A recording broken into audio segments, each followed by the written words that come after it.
प्रशासन की तानाशाही नहीं चलेगी, नहीं चलेगी। नेपाली समिति मुर्दाबाद, नेपाली समिति मुर्दाबाद। अरे और बेनिफिट नहीं है। हाँ, यहाँ से तो कोई बेनिफिट है नहीं जब तक संजय बैनर हाथ में पकड़ के आगे हाँ।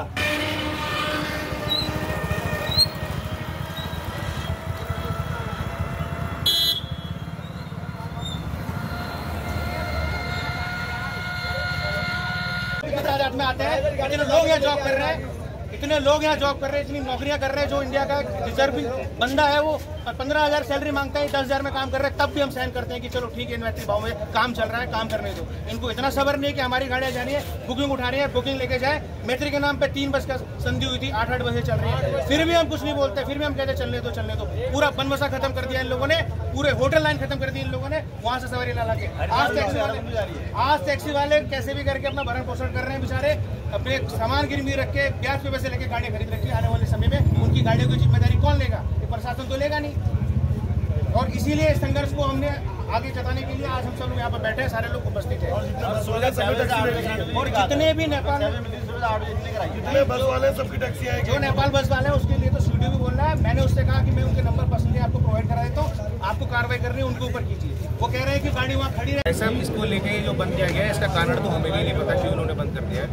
हमें आज से 10 दिन पहले हमारे लोगों ने बताया कि आप येलो प्लेट, जो पीली प्लेट टैक्सी होती है हमारे इंडिया में ही चलती है, उसको नेपाल प्रशासन ने 7 नंबर बुलर पे आदेश को ऐसा दिया है कि गाड़ियाँ रोक देंगे। इसकी हम समस्या लेके सीडीओ सर के पास गए, हमने उन्हें बताया कि सर ऐसी बात है, अगर आप ऐसे रोक देंगे तो हम लोग के जो भी हमारा काम है गाड़ियों का टैक्सी होगा, यात्रियों का उनको असुविधा उत्पन्न होगी, तो यात्री यहाँ पर आना बंद कर देंगे। तो उन्होंने मेरे सामने 1-2 कंडीशन रख दी थी। उन्होंने बोला क्या कहते हैं कि आप अंदर से पैसेंजर लेके नहीं जाएंगे, जो भी आएंगे और वहाँ से जाएंगे। तो मैंने उनको अपनी जिम्मेदारी पे बोला कि ठीक है सर, अंदर से कोई पैसेंजर लेगा, इसकी गारंटी हमारी टैक्सी यूनियन बनबसा लेती है। तो उन्होंने कहा ठीक है, आपका शाम तक खुल जाएगा, कल तक खुल जाएगा। उन्होंने हमें आश्वासन दिया।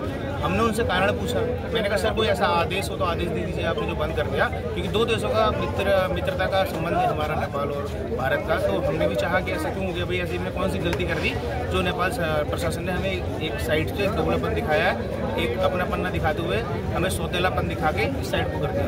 तो हमने उनसे पूछा कि आदेश कुछ नहीं है, मैंने वॉइस मैच बोल दिया है और वॉइस के माध्यम के से गाड़ियाँ सारी रुक गई हैं, कुछ लोगों को लाभ पहुँचाने के लिए मुझे तो ऐसा लग रहा है तभी किया गया है। उसके नेक्स्ट टाइम फिर हम दोबारा पहुंचे उनके पास, अपनी बात रखी। हमने सर आप बता दीजिए क्यों आपने ओपन किया हुआ, आप कह रहे थे कि 2-4 दिन में खोल दिया जाएगा।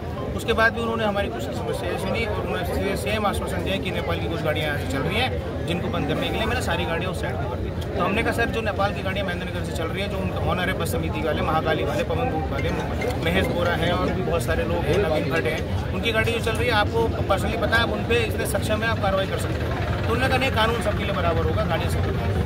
तो उस चीज़ से जूझते हुए हमने जब देखा कि हमारे व्यापार में कमी आनी शुरू हो गई, यात्रियों ने आना यहाँ से बंद कर दिया, महेंद्रनगर आने से लोग कतराने लगे क्योंकि उन्हें असुविधा उठानी पड़ रही है, वो दूसरे बॉर्डर से जा रहे हैं। जबकि 50 साल से ऐसी संधि हमारे देश की नेपाल के साथ, जिसका भी गाड़ियाँ जाती रहती हैं। तो वर्तमान में जो हमारी टैक्सी है भारतीय, सर वर्तमान में पूरा बंद कर रखा है और नेपाल के हर बॉर्डर से पीली प्लेट गाड़ी जा रही है यात्री को छोड़ने के लिए। या तो अगर कानून बने तो हर बॉर्डर से बने, तो हमें संतुष्टि होगी कि भाई नेपाल सरकार ने भारतीय लोगों को बंद कर दिया है आजीवन, तीसरी बॉर्डर से नहीं जा सकते पीली प्लेट वाले। तो धनगढ़ी से भी गाड़ी जा रही है, अगर एक नाका से गाड़ी खुली है, दूसरे नाका से बंद है, तो यात्रियों की आवाजाही कम होगी, जिसका सीधा प्रभाव हमारी टैक्सी के जो भी वाहन स्वामी है उन पर पड़ने वाला है और बहुत बुरा प्रभाव पड़ने वाला है। तो क्या मांग है फिर आपकी टैक्सी? हमारी मांग ये है कि त्वरित इस आदेश को खंडित किया जाए और हमारी टैक्सी गाड़ियों को नेपाल के अंदर छोड़ने की अनुमति मिले। तो भारतीय प्रशासन से वार्ता करिए आपने इस संदर्भ में? जी, भारतीय प्रशासन से वार्ता करिए। इस भारतीय प्रशासन को हमने पत्राचार के माध्यम से ज्ञापन दिए हैं, हमने डीएम सर के पास भी ज्ञापन भिजवाया है, हमने एसडीएम सर के पास भी दिया है, लोकल पुलिस में भी दिया है, LIU में दिया है। उन्होंने अभी हमसे बोल रहे हैं कि एसडीएम सर कह रहे हैं कि सोमवार तक का समय दीजिए, सोमवार तक आपकी परेशानी दूर करने का पूरा क्या सोमवार तक पूरा आपको इसका रिजल्ट मिलेगा। अभी हम एसडीएम सर से बात करने के लिए रुके हुए सारे लोग, एसडीएम सर से बात होगी तभी हम यहाँ से धरना तोड़ेंगे अपना। तो अगर टैक्सी नहीं चलती है तो क्या रहेगा, स्टैंड क्या रहेगा टैक्सी? अगर हमारी मांगे पूरी नहीं हो तो टैक्सी वाले यहीं पे खड़े रहेंगे और प्रशासन के सामने, इंडियन प्रशासन के सामने, मीडिया के सामने सारी गाड़ियों की चाबी नहर में बहा देंगे, क्योंकि आने वाले टाइम पे टैक्सी बेरोजगार होने वाले हैं, जितने भी टैक्सी वाले हैं, कारोबार खत्म हो जाएगा। Thank you.